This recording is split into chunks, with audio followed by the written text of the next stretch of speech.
మా కుటుంబ సభ్యులు లాంటి మా సంక్రమణ నియోజకవర్గ మహిళలందరికీ హృదయపూర్వక శుభాకాంక్షలు. అంతర్జాతీయ మహిళా దినోత్సవ శుభాకాంక్షలు. అదేవిధంగా ఈరోజు పర్వదినమైన మహాశివరాత్రి శుభాకాంక్షలు కూడానమ్మా. రెండు ఈరోజు కలిసి వచ్చినాయి అంటే చాలా శుభ సూచకం అన్నమాట. మన శివరాత్రి అంటే ఏమంటాం? శివ పార్వతులు, పార్వతీ పరమేశ్వరులు, సీతారాములు, ఆఖరికి దేవుళ్ళు. మన హిందూ దేవుళ్ళల్లో కూడా ఫస్ట్ ఆ భార్యకి స్థానం ఇచ్చాకే పక్కన భర్త అన్నమాట. సీతారాములు అట్లా మన సంస్కృతి సంప్రదాయంలోనే భార్య భర్తలు అంటాం, తల్లిదండ్రులు అంటాం, అత్త మామలు అంటాం. అంటే ఒక మహిళకి మన సమాజంలో ఉన్న స్థానం అది. అలాంటివన్నీ మనం బాగా గుర్తు తెచ్చుకొని మనలో ఉన్న శక్తి సామర్థ్యాల్ని ప్రతి చోట జాగ్రత్తగా ఉపయోగించుకోవాలి. అది మన కుటుంబంలో కానీ, ఈ సమాజానికి అవసరమైన దగ్గర కానీ, ఎక్కడైనా కూడా దేనికి భయపడకుండా మనందరం కుటుంబాన్ని అయితే ఎలా నడుపుతామో, మన పిల్లల్ని, భర్తని, అత్తమామల్ని చూసుకుంటూ ఒక కుటుంబాన్ని ఎంత బాగా చూసుకుంటామో, అదేవిధంగా ఈ సొసైటీకి కూడా మన వంతు ఏం చేయగలం, ఈ సొసైటీలో మనం ఏ విధంగా మార్పు తీసుకురాగలం అనే విషయాన్ని కూడా మనందరం బాగా ఆలోచించి మంచి నిర్ణయాలు తీసుకోవాలి. ఇదంతా మన మహిళా దినోత్సవం గురించి చెప్తున్నాను. ఇవాళని కాదు, ప్రతిరోజు మహిళా దినోత్సవం. మీ అందరూ కుటుంబం చేసుకొని చెప్పండి. మన ఇంట్లో మనం కాకుండా, మన మాట లేకుండా ఒక అరగంట ఏమన్నా నడుస్తుందా? ఏమన్నా నడుస్తుందా? ఏమి నడవదు. కాకపోతే అట్ ద సేమ్ టైం ఒక కుటుంబంలో ఎవరికి ఇచ్చే గౌరవం వాళ్ళకి ఇవ్వాలి. మనం మహిళలుగా ఒకరికొకరు మనం కూడా చాలా కోఆపరేట్ చేసుకోవాలి. ఒకరికొకరు సహాయ సహకారాలు అందించుకోవాలి. ఇరుగు పొరుగు అవ్వచ్చు, మన ఇంట్లో చుట్టాలు అవ్వచ్చు, బంధువులు అవ్వచ్చు, ఇవన్నీ సహకరించుకుంటూ అందరూ మంచి పొజిషన్లో ఉండాలి. మహిళలు అంటే అందరికీ ఒక మంచి గౌరవం ఉండాలి. అదంతా మన చేతుల్లోనే ఉంది. కాబట్టి మీ అందరికీ మరొకసారి హృదయపూర్వక అంతర్జాతీయ మహిళా దినోత్సవ శుభాకాంక్షలు తెలియజేస్తూ, ఇవాళ ఉమాగారితో పాటు ఈ సెంట్రల్ నియోజకవర్గ మహిళలందరినీ మరొకసారి కలవటం నాకు చాలా సంతోషంగా ఉంది. ఎందుకు సంతోషం అంటే, రాజకీయ నాయకుడు అయినా కూడా ఆయన్ని నాకు తెలిసి ఇక్కడ ఉన్న ఎవరు కూడా ఉమాగారని పిలవట్లా, సారని. అంటే మీ అందరితో ఉన్న అనుబంధం అలాంటిది. అంతేగాని మీ అందరూ వేరు అని కానీ, మనం గెలిచిన తర్వాత మనకెందుకులే ఇంకా వీళ్ళతో పని అని కానీ అనుకునే వాళ్ళైతే ఇలాంటి పరిస్థితులు ఉండవు. అయితే కొంచెం రాజకీయ పరంగా మనము మీరే కాబట్టి నేను స్వతంత్రంగా చెప్తున్నాను ఈ మాట. అయితే ఏముంది, మనం గెలిస్తే చాలు, మనం ఎమ్మెల్యే అయితే చాలు అనే స్వార్థంతో అలాంటి అవకాశం వస్తే మేబీ ఉమాగారు అయితే అలాంటి వాటికి వెనకాడతారు. ఇప్పుడు ఎలా తయారైపోయారంటే, మనకు ఓటేసిన వాళ్ళు ఎట్టపోతే మనకి ఎందుకు, వాళ్ళకి ఏం చేయకపోతే చేస్తే మనకి ఎందుకు, మనకి ఎక్కడో చోట ఇచ్చారు మనం వెళ్ళిపోవాలి, మనం గెలిచి మనం ఎమ్మెల్యే అయిపోతే, మన మినిస్టర్లు అయిపోతే మన ఇల్లు, మన పిల్లలు, మన భార్య, మనం బాగుంటాం. అట్లా తయారైపోయారు. మళ్ళీ ఇంకొక మాట ఏంటంటే, మొన్నే నేను పాదయాత్రకు వెళ్తున్నప్పుడు కూడా నన్ను అందరూ అడిగారు, ఇక్కడ మనకున్న వాళ్ళలోనే కొన్ని సామాజిక వర్గాలంటే మనకు కూడా రెస్పెక్ట్ ఉంటుంది. మనం ఏదన్నా అనకండి, వాళ్ళు ఏంటి మర్యాదగా ఉంటారు, ఎవరి జోలికి వెళ్ళరు, వాళ్ళ ఆహారం అలవాట్లు కానీ దాన్ని బట్టైనా మనకు ఒక గౌరవం ఉంటుంది. కానీ వాళ్ళ రోజున ఆ సామాజిక వర్గాలకు కూడా వీళ్ళ వల్ల విలువ తగ్గిపోతుందని వాళ్ళు బాధపడ్డారు. నాకు తెలిసిన ఏం మాట్లాడుతున్నారు వచ్చి, ఏంటో తాట తీసేస్తాం, తోలు తీసేస్తాం, వేట అంటే వాళ్ళకి తెలియదు. అంటే వేట మాంసం కూడా వాళ్ళకి తెలియదు కదా. వాళ్ళ సామాజిక వర్గాల్లో ఎన్ని తినరాలు. వేట మాంసం గురించి తెలియదు, తాట తీసేస్తానంటే మనం అని వాళ్ళని అడిగారు. ఉమాగారు ఏంటి కదమ్మా, ఆయన తలుచుకుంటే వేట తెలియనోడే తాట తీస్తే అన్నీ తెలిసిన ఆయన కాళ్ళు తలకాయలు. కాబట్టి అలాంటి పిచ్చి అవి కాదు, ఒక పద్ధతి ఉండాలి, ఒక మర్యాద ఉండాలి. అదేంటి సూర్యుడిని చూపిస్తాం, చంద్రుడిని చూపిస్తాం, ఏంటి వాళ్ళు చూపించేది బోండమ్మ గారు ఒక ఆకాశం, ఒక సూర్యుడు ఆయన బిడ్డ రవితేజ, ఆయన బిడ్డ చంద్ర సిద్ధార్థ. ఇన్ని దాటిరా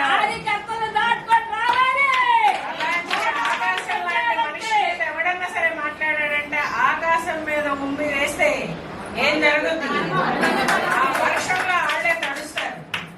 ఎందుకంటే ఇవన్నీ నేను రాజకీయాల గురించి కూడా చెప్పట్లేదు. ఒక మనిషికి ఇంకొక మనిషి మీద ఒక మనిషి ఎలా విలువగా మాట్లాడాలి, ఎలా విలువ ఇవ్వాలి అన్న మాటకి నేను చెప్తున్నా. బోండా ఉమా గారికి చుట్టూతా 4 స్తంభాలు ఉన్నాం మేము. ఉమా గారి ఇళ్ళలాగా ఏకలింగం, మోడిలింగం, సింగిల్ లింగం కాదు, ఎంత అనుకుంటున్నాడు. వాళ్ళు ఎవరైనా ఫీల్ అయితే దానికి కూడా నేను సారీ, వాళ్ళ కుటుంబ సభ్యులు. కానీ వీళ్ళలాగా ఒంటిగా సొంటి కొమ్ము కాదు బోండమ్మ అంటే. నలుగురు ఉన్నాం, 100 మంది మా కుటుంబ సభ్యులు లాంటి మీరందరూ ఉన్నారు. లక్షల మంది సెంట్రల్ నియోజకవర్గం ప్రజలు 2,80,000 మంది ఉన్నారు. బోండమ్మ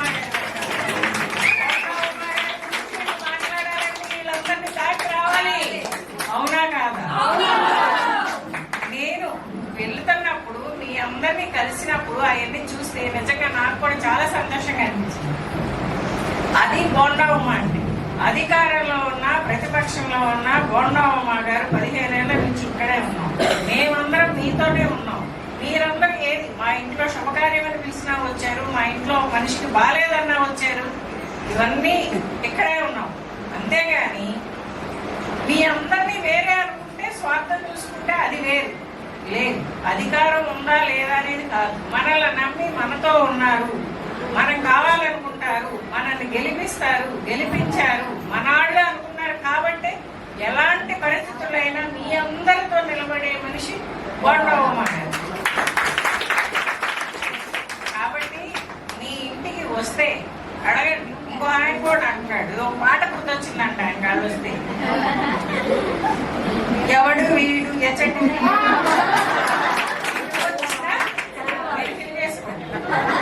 వచ్చిన చిల్లరోడు చక్కలోడు తరిమి కొట్టారా అని ఆ పాట గుర్తొస్తుందమ్మా. వాళ్ళు వచ్చి ఓటు అడుగుతుంటారు, ఒక ఆయన చెప్తున్నారు. అట్లా వాళ్ళ స్థాయి ఏంటో, వాళ్ళ పరిస్థితి ఏంటో అర్థం కాక మైండ్ తిరిగిపోయి పిచ్చి వాగుళ్ళు అన్నమాట. చంద్రబాబు గారి దగ్గర నుంచి ఉమా గారి దాకా మాట్లాడే అంత స్థాయి మనకు ఉందని వాళ్ళు అనుకుంటున్నారు. కానీ ఏదో గాలివాటంగా ఒకసారి గెలిచి ఏదో మినిస్టర్లు అయిపోతే పెద్ద వాళ్ళని వాళ్ళ స్థాయి మరిసి అశోక్ గజపతిరాజు గారు అంత వాళ్ళని కూడా వాళ్ళు మాట్లాడుతున్నారు అంటే ఇక వాళ్ళు ఎంత మీన్ మెంటాలిటీయో, ఎంత చీప్ మనుషులో ఇక అసలు మనం చెప్పక్కర్లా. యాక్చువల్గా ఆ పేరు తలుచుకొని ఆ మాట్లాడటం కూడా నాకైతే ఇష్టం ఉండదు. బట్ మనాళ్ళు కాబట్టి నేను మాట్లాడాల్సి చెప్తున్నాను అనమాట. కాబట్టి ఇవన్నీ గమనించండి. మన ఇంటికి వచ్చినప్పుడు మీరు అడగండి. వాళ్ళు మీ ఇంటికి వస్తే ఒక పేపర్ అయితే ఇస్తున్నారంట, మీ ఇంట్లో ఇన్ని పథకాలు ఉన్నాయి, మీకు ఇది ఇచ్చాం, అమ్మఒడి ఇచ్చాం, అవి ఇచ్చాం. మీరు కూడా అడగండి. అవన్నీ సరే, ఇవన్నీ చెప్పే వచ్చిన ఆయన, ఇక్కడ గెలిచిన ఆయన ఏడి, ఎందుకు తీసేశారు అంటే వాళ్ళు ఓటమి వాళ్ళు ఒప్పుకున్నట్టే కదా. ఇప్పుడు వాళ్ళ పొరపాటు వాళ్ళు ఒప్పుకొని అక్కడ చాతగా లేదు మాకనే కదా తీసేశారు. మేమన్నీ చేసాం, ప్రజలకు అండగా నిలబడ్డాం, మీరేమడిగినా నేను సమాధానం చెప్పే దమ్ము నాకుంది అనుకునే వాడికైతే అక్కడే ఉంటారు. అది పోయి కత్తిపోయి డాలు వచ్చే డాంటారే, ఇది పోయి ఇంకొకళ్ళు పక్కన చెత్త.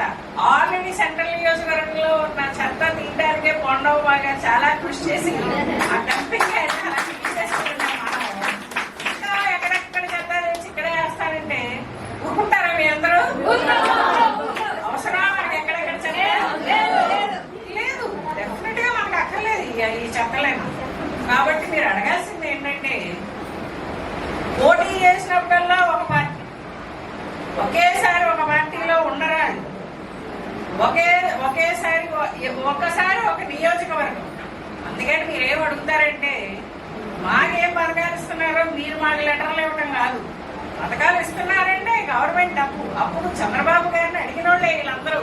చంద్రబాబు గారు ఇస్తున్నారు అంటే వాళ్ళ హెరిటేజ్ లో తెచ్చిస్తున్నాడా? ఇప్పుడు వీళ్ళ భారతీయ సిమెంట్ లో తెచ్చిస్తున్నారా? ఇలా సాక్షి టీవీలో నేను తెచ్చిస్తున్నాను లేదు. అవి కూడా ప్రజల డబ్బే, అవే ఇస్తున్న వాళ్ళు కూడా. మీరు కూడా అడగండి. మరి నువ్వు కూడా మాకు ఒక లెటర్ రాసిస్తావా? ఈసారి కూడా నేను ఇక ఎలా తోడుపోతావు కదా, మళ్ళీ సారైనా నేను ఈ సెంట్రల్ నియోజకవర్గంలోనే నిలబడతా, ఇదే పార్టీలో నిలబడతా అని నువ్వు కూడా మాకు ఒక లెటర్ రాసిస్తావా? ఎందుకంటే నువ్వు ఎప్పుడు ఏ పార్టీలో నిలబడుతున్నావో మాకు తెలియట్లా. అది కూడా అడగండి. అందుకే అవన్నీ కూడా అడగండి. మీరు అడిగి ఎవరికి ఎలా సమాధానం చెప్పాలో వాళ్ళ మీద వాళ్ళు మాట్లాడినట్టు బూతులు మాట్లాడటం అవన్నీ మనకు చేత కాదు. మహిళలుగా మనకి అది అవసరం కూడా లేదు. అవన్నీ మనకు అవసరం లేదు. వాళ్ళ రేంజ్ వేరు. వాళ్ళు ఏంటంటే బూతుల్లో వాళ్ళందరూ పిహెచ్డీలు అనమాట. అక్కడికి ఎవ్వరూ మన విధానం రీచ్ చేయాలి. రోజా కూడా ఏమంది, ఆవిడ ఒక పాప రిషితేశ్వరి అన్న ఆవిడ చనిపోతే 5 సంవత్సరాలు ప్రతిపక్షంలో ఉన్నప్పుడు ఆవిడ నోట్లో రోజు నానేది ఆ పేరు, రిషితేశ్వరి రిషితేశ్వరి. ఏం చేశారు వాళ్ళంతా? న్యాయం ఏం చేశారు? మరి ఇప్పుడు వాళ్ళకి అధికారం వచ్చినాక ఎంతగా బాధపడిందో ఆ మహిళ గురించి, మరి అమ్మాయికి ఏం న్యాయం చేశారు? సో అందుకని ఇవన్నీ అందరూ మంచిగా ఆలోచించుకోండి అమ్మా. మన ఇంటికి వచ్చినప్పుడు వాళ్ళతో ఏం మాట్లాడాలో అలా మంచిగా మాట్లాడండి. సైలెంట్గా ఎలా సమాధానం చెప్పాలో సైలెంట్గా వాళ్ళకి ఎలా వాయించాలో అలా వాయించండి. గెలుపు అనేది డెఫినెట్ అది. కాకపోతే ఇప్పుడు మనకి సపోర్ట్గా జన సైనికులు ఉన్నారు, వీర మహిళలు ఉన్నారు. నాకు ఆ పేరు బాగా నచ్చింది, వీర మహిళలు. వినడానికే ఇన్స్పైరింగ్గా ఉంది. ఇప్పుడేమో తెలుగు వీర మహిళలు అంటే ఇంకా స్ట్రాంగ్గా ఉన్నారు, కాంక్రీట్లా ఉన్నారు వర్డ్ వినడానికి. సో ఇప్పుడు వీర మహిళలు జన సైనికులు సపోర్ట్తో ఇప్పుడు వచ్చే మెజారిటీ కానీ ఇప్పుడు కొట్టే దెబ్బ కానీ మామూలుగా ఉండకూడదు. ఇంకా దిమ్మ తిరిగి సెంట్రల్ నియోజకవర్గం వైపు చూడాలంటేనే భయపడాలి.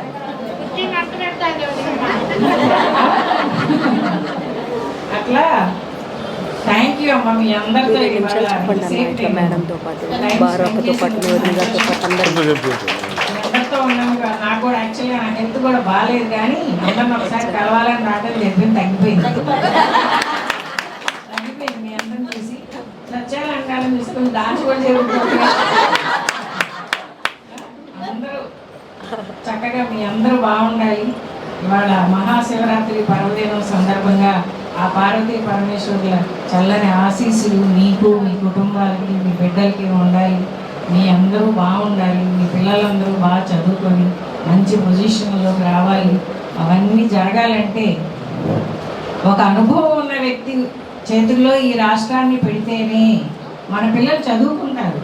కానీ వాళ్ళకి ఇప్పుడు ఒక 50,000 1,00,000 సంపాదించే అంత జాబ్ తెచ్చుకునేంత కంపెనీస్ అవన్నీ కూడా మనకు అవసరం. కాబట్టి చంద్రబాబు నాయుడు గారు లాంటి ఒక అనుభవజ్ఞుడైన వ్యక్తి ఉంటేనే సంక్షేమ పథకాలతో పాటు వాళ్ళు ఏమంటున్నారు, చంద్రబాబు గారు వస్తే అవన్నీ ఎవరు ఇప్పటికే మేము అప్పులు చేసేసామంటున్నారని చెప్తున్నారు కదా మీరు. చంద్రబాబు గారు వస్తే ఇవ్వకపోవటం కాదు, చంద్రబాబు గారు ఆల్రెడీ అవన్నీ ఇచ్చినవే.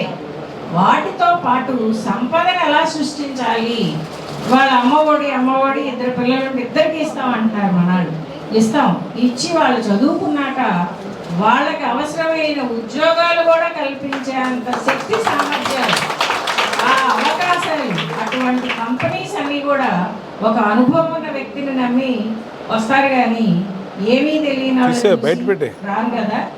మనమే మీరు గోల్డ్ కొనాలి, ఎప్పటి నుంచో ఉన్న షాప్కి వెళ్ళి కొంటామా, లేకపోతే మేము లేకుండా వచ్చిన వాళ్ళ మీద మనకు డౌటే కదా.